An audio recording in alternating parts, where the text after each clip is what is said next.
Podem se aceitar, irmãos.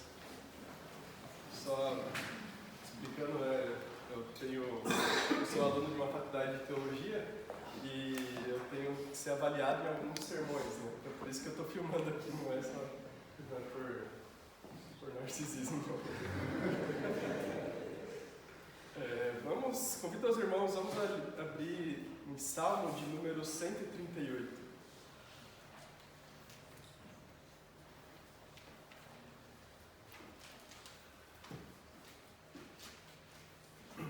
Salmo de número 138.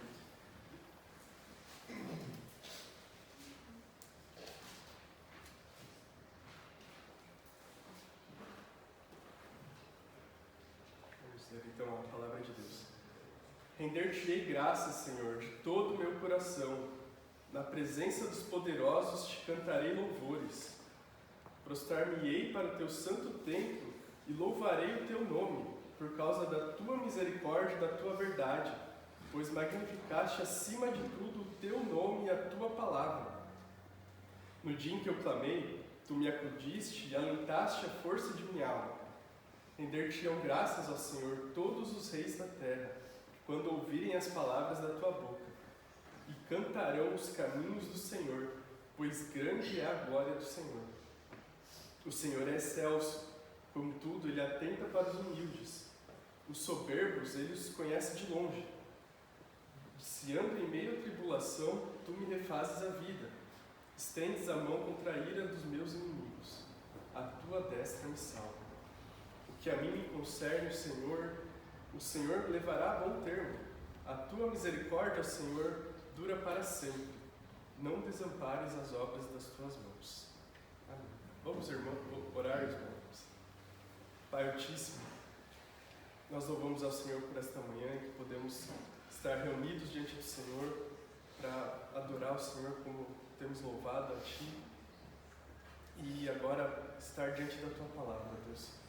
Produz em nós, pela obra do Espírito Santo, a fé, a transformação que precisamos experimentar, que nossos corações possam responder em adoração e louvor ao Senhor e à Tua palavra, a contemplarmos as Tuas maravilhas e aos Teus ensinamentos, ó Deus, ao termos assim a nossa visão iluminada pelo Espírito Santo, de uma maneira que possamos responder em maravilhamento diante do Senhor, Deus. Conduz nossos corações nesses momentos, no nome de Jesus nós pedimos.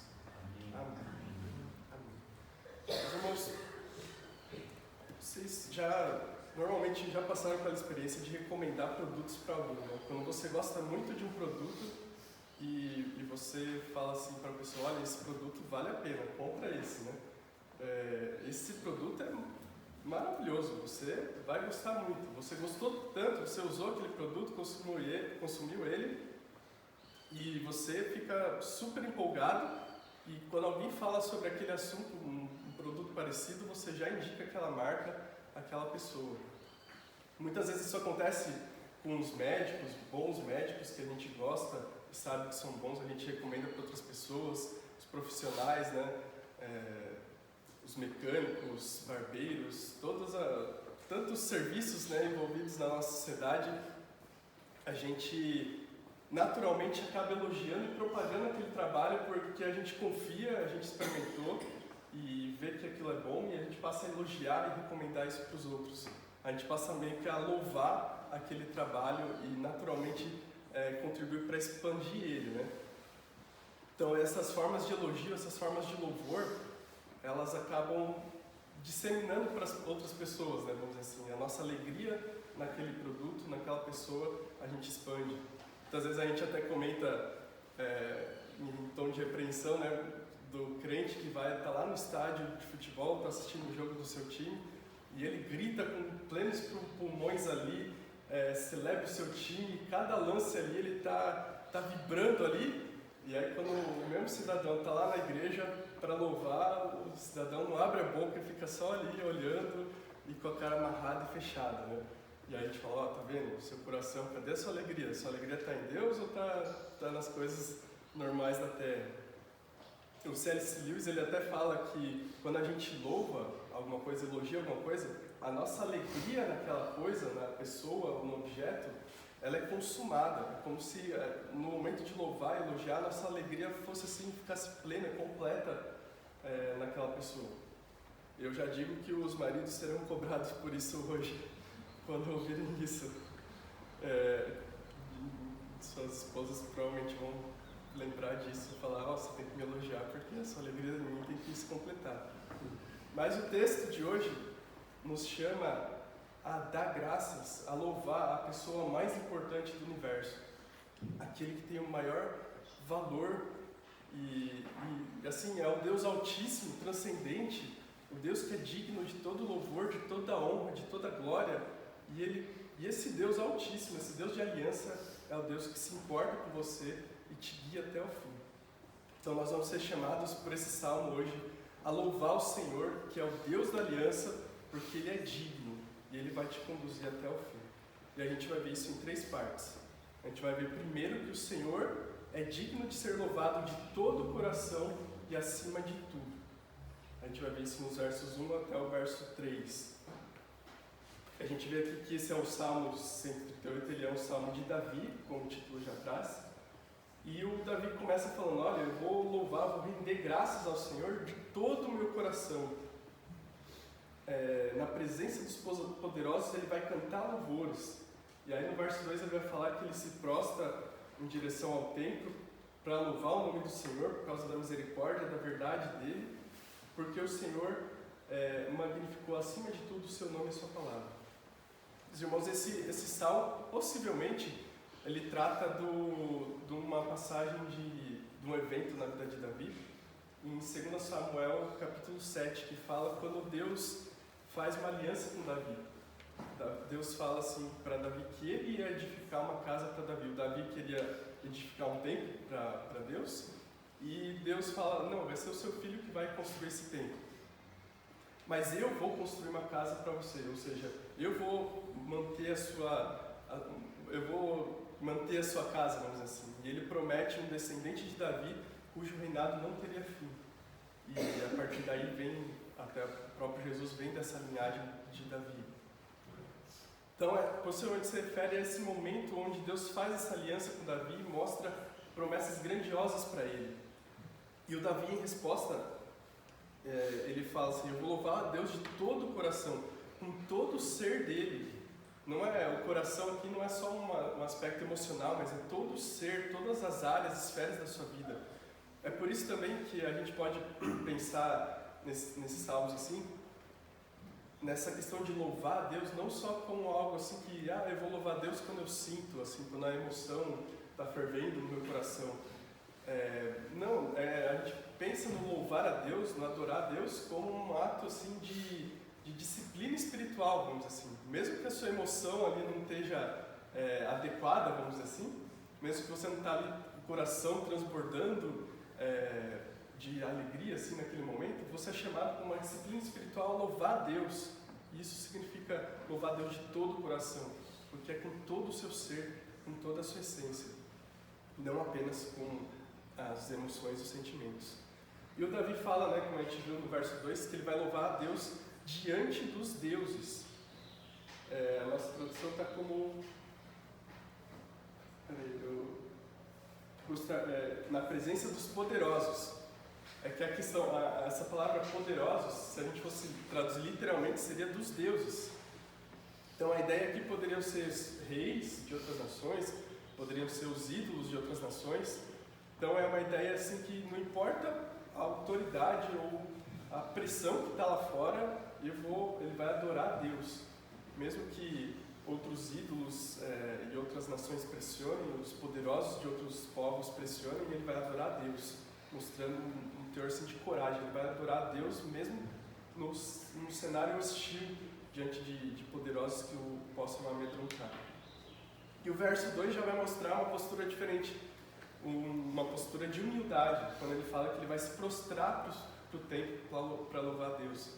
Então, no verso 1, ele demonstra essa coragem de adorar a Deus diante dos poderosos. No verso 2, ele já demonstra essa humildade de chegar a Deus, se prostrando a Ele, louvando o caráter dEle, louvando o amor e a fidelidade pactuais dEle. Quando a gente vê aqui, irmãos, nesse verso 2, a palavra misericórdia, essa misericórdia aqui, muitas vezes é traduzida como graça. Ela não tem uma tradução exata para a gente em português. É uma palavra assim que representa o amor e a fidelidade de Deus pactuais, de aliança. Aquele amor leal de Deus que mantém e sustenta a sua aliança com o seu povo por sua graça, não pelos méritos da pessoa, pela própria graça e amor de Deus. Então, quando ele fala misericórdia aqui, ele está louvando esse amor pactual de Deus. Isso remete à própria doutrina da aliança, né? O modo de Deus se relacionar com o seu povo por meio da aliança. Isso mostra como Deus é gracioso. Não é porque o homem é bonzinho pelas suas obras que Deus vai lá e fala, esse é bonzinho, vou trazer ele para ele. Não, é porque Deus é gracioso. E ele estabelece uma aliança com o seu povo, chama esse povo para perto de si e fala, você é meu povo, e agora pela minha graça eu vou te comprar. E ele mantém esse povo ao longo de toda a Escritura, desde o Antigo Testamento até os nossos dias, agora de uma forma mais clara na vida de Jesus, na fé por meio de Jesus, né, na nova aliança. Mas sempre foi assim, Deus sempre agiu com o seu povo por meio da aliança. E essa aliança já começa desde lá do conselho da própria Trindade, Pai, Filho e Espírito Santo, estabelecendo que antes do haja luz vai haver o haja cruz. Antes da criação, Deus ia agir, ia trazer um povo para si mesmo, comprar um povo, redimir um povo. E é por isso que o nome, Davi exalta o nome e o caráter de Deus, porque esse nome é elevado. O próprio nome aqui, Senhor, em letras maiúsculas, já aponta para essa questão de aliança. Esse nome, Senhor, com letras maiúsculas, é o Yahvé, é o nome da aliança de Deus, é o nome mais íntimo nesse sentido assim, de relacionamento de Deus com o seu povo. Então, o próprio nome aqui de Deus já apontaria para essa questão de aliança aqui, já aponta para isso, né? E ele vai adorar a Deus porque esse Deus elevado, esse Deus cujo caráter é grandioso, esse Deus de aliança que guarda o seu amor pactual com o seu povo sempre, ele cumpre as suas promessas. Ele cumpre e socorre o salmista. Veja, é o Deus transcendente que age na história, que age na sua vida, e não só na história da redenção, né, como um todo, mas ele vai louvar e vai socorrer o salmista quando ele clamou, como a gente vê aqui no verso 3. No dia em que eu clamei, tu me acudiste e alentaste a força de minha alma. No dia que o salmista clamou, ele foi socorrido por Deus. Deus lhe comunicou força, literalmente seria isso. Como se Deus tivesse assim, feito ele corajoso naquele momento que ele mais precisava. E isso desperta no salmista esse louvor, essa adoração. Os irmãos, quando a gente pensa, trazendo mais uma ilustração do C.S. Lewis, na corda, né? Ele fala assim que muitas vezes a gente imagina assim que você está lá com uma corda e diz assim, eu confio nessa corda, essa corda ela é muito boa, ela tem muita resistência, realmente se eu precisar dela eu vou usar ela porque ela tem um material de qualidade, ela vai ser útil para mim. Mas você só vai ter uma experiência de confiança real naquela corda quando você for, imagina, você sendo lançado no precipício e a única coisa que tem para você se segurar para não cair no precipício é aquela corda. E aí você vai se agarrar naquela corda e aí sim você vai ter uma experiência real de que você confia naquela corda. Porque toda a sua vida está em jogo, está em risco ali. E ao ter aquela experiência de segurar naquela corda e ela realmente te sustentar, você vai ter uma solidez para aquela fé que você tinha, que era só potencial anteriormente, mas agora naquela experiência você foi socorrido e ela demonstrou que realmente suportava o seu peso.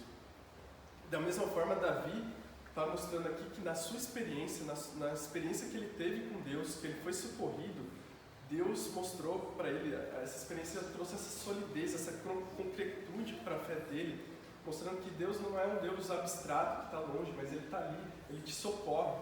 Ele não é só uma ajuda potencial, Ele é uma ajuda real e presente ali quando você mais precisa. Em todos os momentos, mas especialmente quando você precisa. Meus irmãos, você e eu, nós somos chamados a adorar, a dar graças a Deus com todo o nosso ser. Mesmo diante de todo tipo de pressão do mundo, os deuses desse mundo do poder, do dinheiro, da sensualidade, tudo aquilo que quer atrair, sugar os nossos corações, roubar a energia que era para adorar a Deus e sugar essa energia para essas adorações a esses falsos deuses. As ideologias que nos pressionam, que nos chamam de quadrado, que nos chamam de tolo. Diante desses deuses do mundo, a gente é chamado a adorar somente a Deus, o único Deus verdadeiro, porque Ele é o Deus gracioso, é o Deus que nos comprou, é o Deus majestoso, mas que se importa com pecadores como nós. Nós somos chamados a adorar Ele, mesmo em meio a essas pressões desse mundo, a esses falsos deuses ídolos.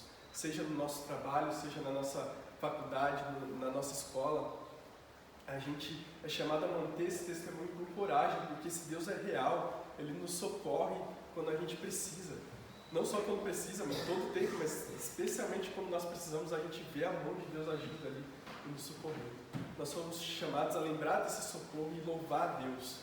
Não se esqueça desses livramentos de Deus. Não se esqueça do dia que Ele te salvou, que te livrou do maior problema que você teria na sua vida, que é a condenação eterna. Ele te livrou de tudo isso, e especialmente em momentos quando tudo parecia perdido, quando tudo parecia sem jeito.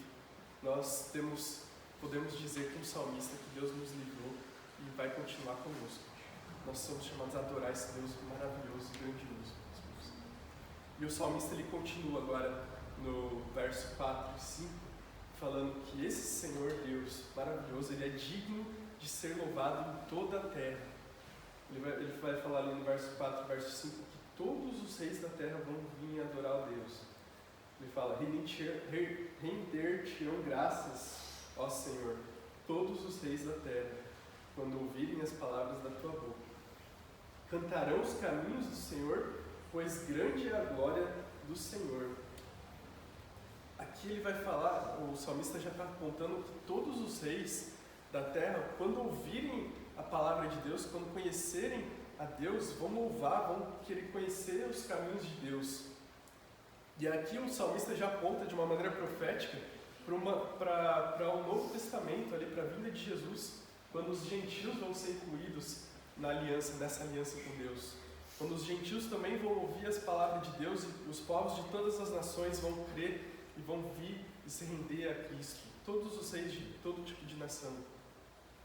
Eles ouvirão e vão adorar em resposta, como o verso 5 fala, né? Eles cantarão os caminhos do Senhor, porque a glória dele é grande. Isso antecipa a própria expansão do Evangelho e antecipa o próprio fim de todas as coisas. Veja, não só a expansão do Evangelho, mas lá em Apocalipse 21, 24, o verso 24, né, do capítulo 21 de Apocalipse, fala exatamente uma descrição que lembra isso. Esse verso fala assim: as nações andarão mediante a sua luz, e os reis da terra lhe trazem a sua glória. Você veja como o salmista aqui está apontando para dois momentos do futuro, tanto da expansão do Evangelho, de todos os povos vindo a Cristo, como no próprio fim, na consumação de todas as coisas, quando toda a terra, todos os reis de todo tipo de nação se prostrarão a Deus e adorarão Ele e trarão a Ele a sua glória. Grande é a glória do Senhor, a nossa admiração, o nosso louvor, elas devem testemunhar dessas belezas do nosso Salvador, do nosso Rei, que é o Rei verdadeiro. Então, meus irmãos, quando a gente olha para isso, a gente vê aquele louvor, aquela adoração a Deus, aquela nossa admiração a Deus, tomando uma proporção não só mais individual, mas agora coletiva. Agora, por meio da igreja, a igreja se expande, o Evangelho é pregado em todo tipo de nação. Aquela adoração, aquele louvor que a gente começa no nosso coração, no coração de cada pessoa, agora ela é expandida e ela contagia, vamos dizer assim, na expansão do Evangelho, todas as pessoas, de uma maneira que nações inteiras, ainda que a nação inteira propriamente dita não seja salva, mas nações de todo tipo vão ouvir a palavra, se prostrar, se render e se juntar à adoração. Até a gente tem um pastor que fala que as adorações existem porque as missões existem porque não há adoração. Então, a última instância é a adoração. As missões existem para que todos os povos conheçam o nome do Senhor e possam se juntar aqui em unidade, né, em união na igreja, para que todos cantem e louvem e adorem esse Deus maravilhoso. Nós somos chamados a comunicar essas maravilhas para que todos os povos creiam no Senhor. E isso começa desde a nossa esfera individual, da nossa família, da nossa escola, da nossa comunidade, da nossa cidade, do nosso país, até chegar nesse caráter global e mundial.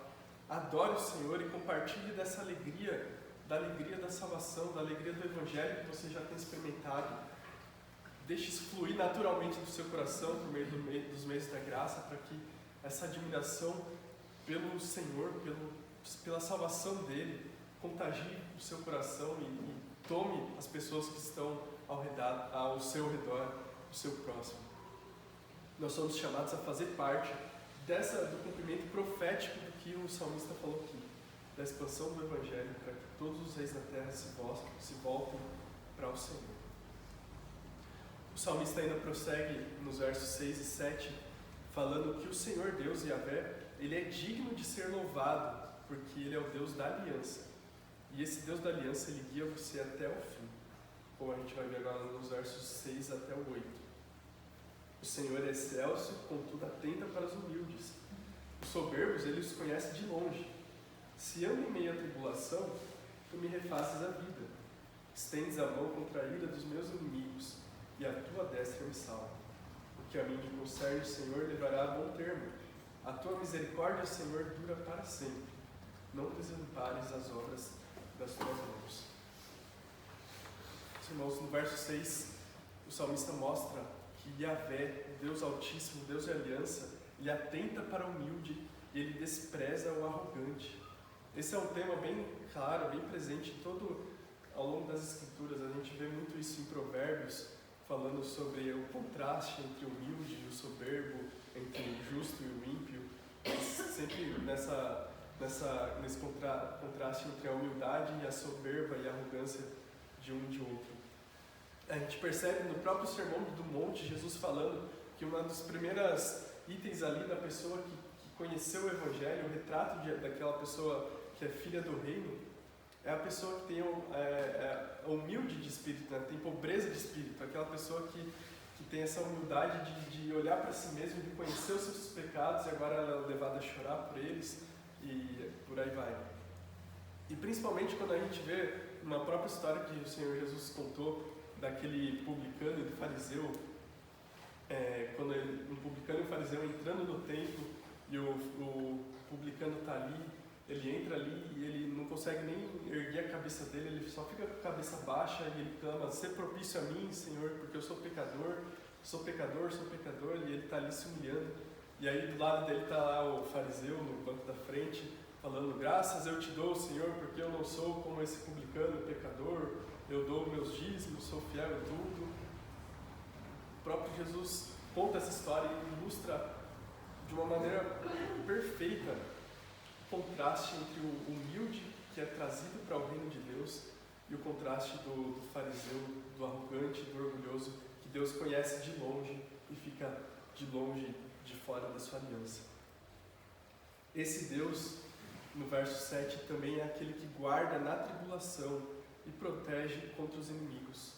No verso 7, como a gente viu, o salmista falando que quando ele andou em meio à tribulação, Deus refez a vida, Ele trouxe de volta ele a vida, vamos dizer assim, e estendeu a mão contra a ira dos inimigos dele. Sempre Davi, vivendo num contexto militar, vivendo sempre numa pressão de ter vários inimigos ali, querendo a sua morte, a sua vida, né?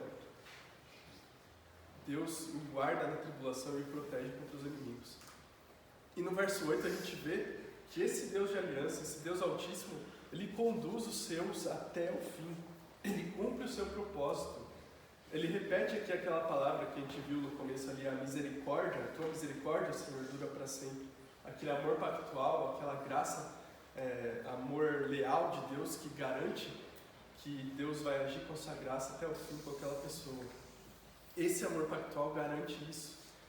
E quando a gente olha para esse verso 8, especialmente, que o que a mim me concerne, o Senhor levará a um bom termo.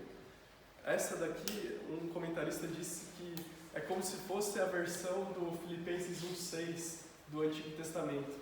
Lá em Filipenses 1,6, o Paulo fala assim que aquele que começou a boa obra em vós vai completá-la até o dia de Cristo Jesus. Esse verso aqui, ele é como se fosse uma versão disso no Antigo Testamento. É como se o salmista estivesse dizendo assim, olha, Deus, aquele que começou a obra em vocês, Ele vai conduzir ela até o fim, porque Ele é o Deus de aliança, é o Deus pactual, é o Deus que em seu amor Ele vai te guardar até o fim, Ele te guarda, Ele começou a obra em você, e é o seu amor pactual, é a sua misericórdia que vai garantir isso, que vai garantir que essas promessas sejam cumpridas, e você chegue até lá, até o fim, cumpra o propósito, cumpra a carreira que Ele te propôs, e termine nesse bom termo, como o salmista fala aqui. Meus irmãos, a gente vê que esse Deus magnífico, Ele salva o humilde, Ele salva o contrito pelo seu pecado. Se você muitas vezes fica nessa incerteza, nessa insegurança em relação ao pecado, e o seu coração fica ali constrangido diante do pecado na sua vida, se alegre, porque isso é um bom sinal. O sinal de que você tem um coração contrito, que é sensível à presença do pecado, mostra que você faz parte dos humildes, você faz parte do povo que, pela humildade, ele já está experimentando uma graça de Deus operando no seu coração. Se alegre nessa contrição, porque ela é um bom sinal. Mas não queira ser contado com aqueles que são arrogantes, não queira ser contados com aqueles que se acham justos. Para esses só resta a condenação. Confie no Senhor, porque esse é o Deus que refaz a sua vida. Nos momentos ali de tribulação, se anda em meio à tribulação, naqueles momentos mais tenebrosos, mais sombrios da sua vida, Deus está ali. Ele está ali com você.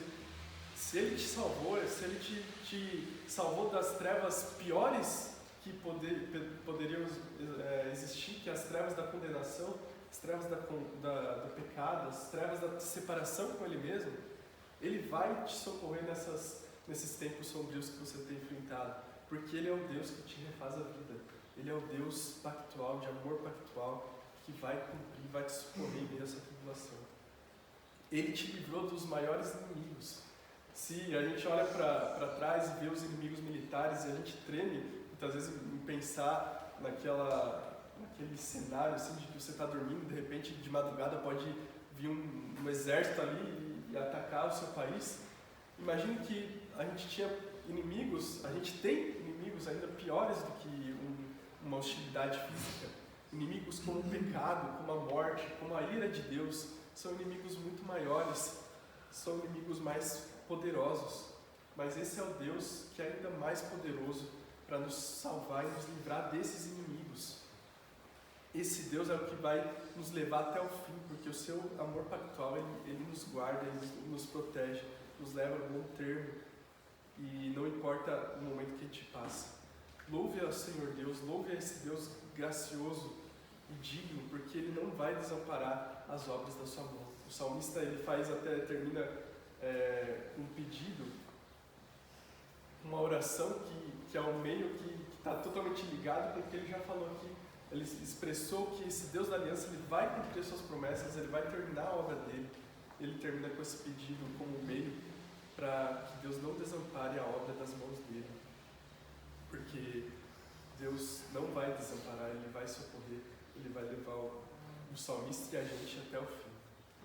Meus irmãos, as nossas preferências de marcas, de profissionais, muitas vezes a gente divulga isso de uma maneira muito fácil, muito natural, e muitas vezes a gente pode até ficar constrangido por a gente divulgar essas coisas de uma maneira tão natural, e quando se trata do Evangelho a gente é tão reticente, né?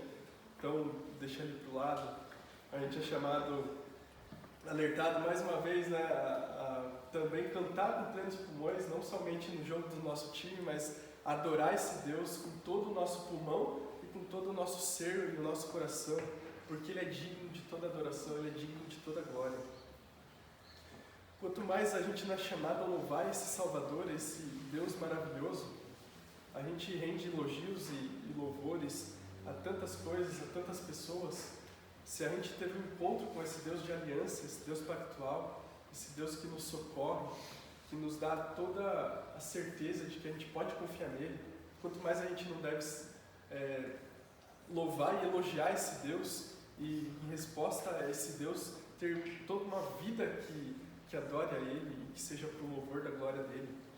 Que nós possamos render graças com todo o nosso ser a esse Deus, para que Ele seja louvado não somente no nosso coração, mas em toda a terra, na nossa cidade, no nosso bairro, no nosso país, para que esse louvor e essa adoração cheguem a todo mundo, como já tem chegado, e todo o povo, todos os reis da terra, todas as nações se voltem para esse Deus da aliança, que garante suas promessas e que nos conduz até o fim. Se alegrem, meus irmãos, que nós possamos nos alegrar nesse tão grande Salvador, nesse Deus maravilhoso, que vai cumprir as suas promessas e vai chegar o dia onde nós, de uma maneira perfeita, vamos poder nos unir a todas as nações da terra, todos os reis da terra, e adorar e nos prostrar a esse Deus e louvarmos a Ele eternamente, a nos regozijarmos nele de uma maneira perfeita, onde não vai mais haver o pecado e as lágrimas e todo o sofrimento desse mundo que nos é um empecilho, nos é um tropeço agora. Meus irmãos, vamos fazer uma oração para encerrar esse momento? Pai Altíssimo, nós louvamos ao Senhor por essa manhã, nós louvamos ao Senhor porque Tu és o Deus da aliança, o Deus de amor pactual, Deus gracioso que, por Teus méritos, pelo sangue do Cordeiro, nos comprou, nos redimiu, nos fez Teu povo, ó Deus. Nós louvamos ao Senhor porque o Senhor nos livrou dos maiores inimigos que poderíamos ter.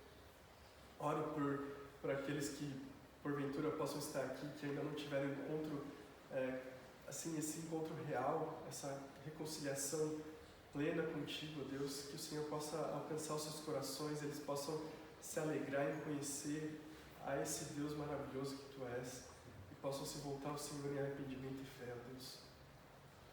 Pai Altíssimo, que os Teus livramentos possam dar essa concretude, essa solidez para a nossa fé, de uma maneira que todo o nosso ser possa se voltar ao Senhor em adoração, em louvor, e possamos ter vidas por inteiro na Tua presença, vidas que sejam louvores agradáveis ao Teu nome, Deus.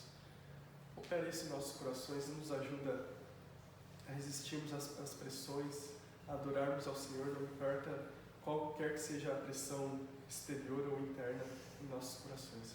Em nome de Jesus nós oramos. Amém.